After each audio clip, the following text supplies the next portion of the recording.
Yo, what's good? Big Z here, and today I'm going to show you guys how to make this.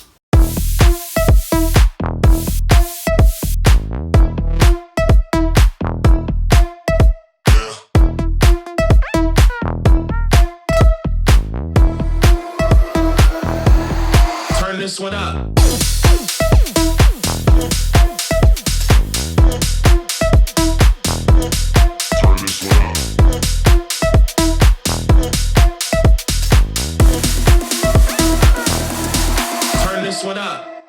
So that is my remake of the Diablo and CID track called Fever. So let's get right into how I remade that. But first, real quick, I'm trying something new with this remake.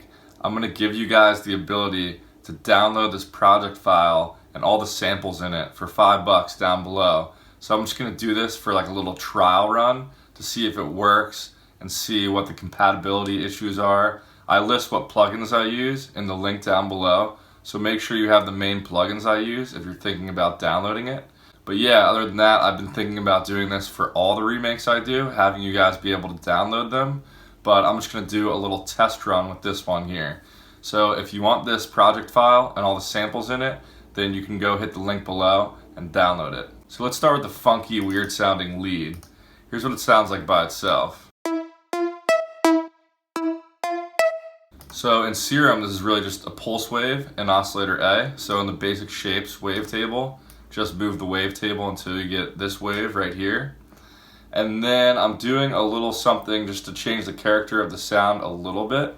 I'm using this RM from B function and putting it at about halfway and turning the level of this analog BD sine wave and oscillator B all the way down. So it just slightly changes the character of the sound.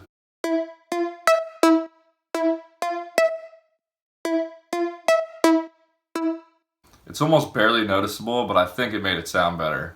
Anyway, a major part of the sound and why it sounds so funky is because the fine pitch is being modulated. So I'm using this LFO1 right here to modulate the fine pitch of oscillator A. So it's moving up and down about 15 cents, which gives it a little fluctuation in pitch, which makes it sound a lot more interesting. I also have envelope 1 over here that's just opening up the cutoff of this low pass filter, just making it into a plucky sound. So over in the effects section, I have some tube distortion on there, some multiband compression. Then I have this reverb and EQ on there. The reverb, the mix is all the way down, but I'm using this LFO2 to make the reverb pop up a little bit on just one note in particular. So that's a more drastic effect, but I had it around like 30% or something,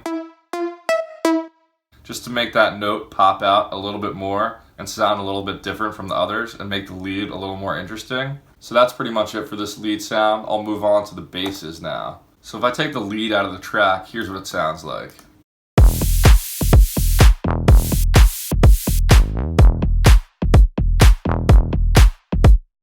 So there's a main sub bass layer playing throughout the whole drop, and that's this layer right here. And that's a really deep sounding bass. It's just a saw wave, a couple octaves down, with one voice unison right in the middle of the mix. Then I have this envelope 2 here that's making it a slightly more plucky sound. I just moved the sustain down a little bit.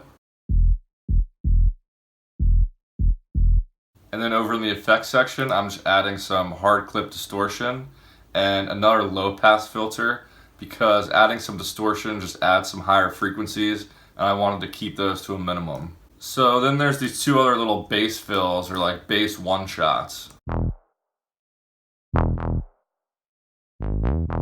So these sounds are also based off of saw waves in Serum. So this first one is just a saw wave, and I'm using RM from B and putting the level all the way down of this wavetable.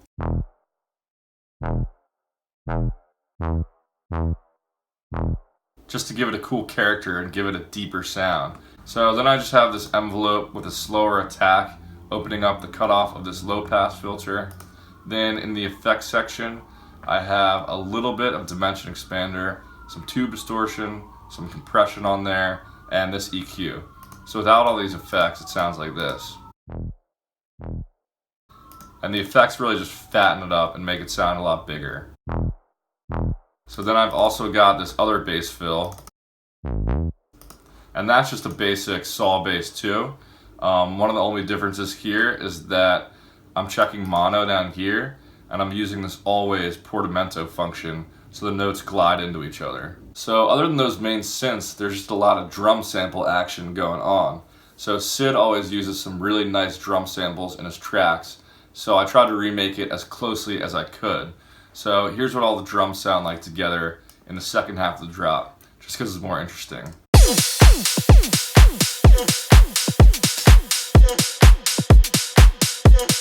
Turn this one up.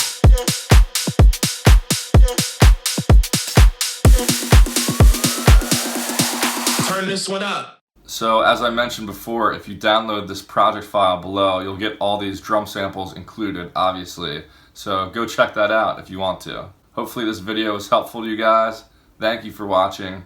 Make sure to follow me on Instagram and Spotify below. And other than that, I'll catch you guys in the next video. Peace. Turn this one up.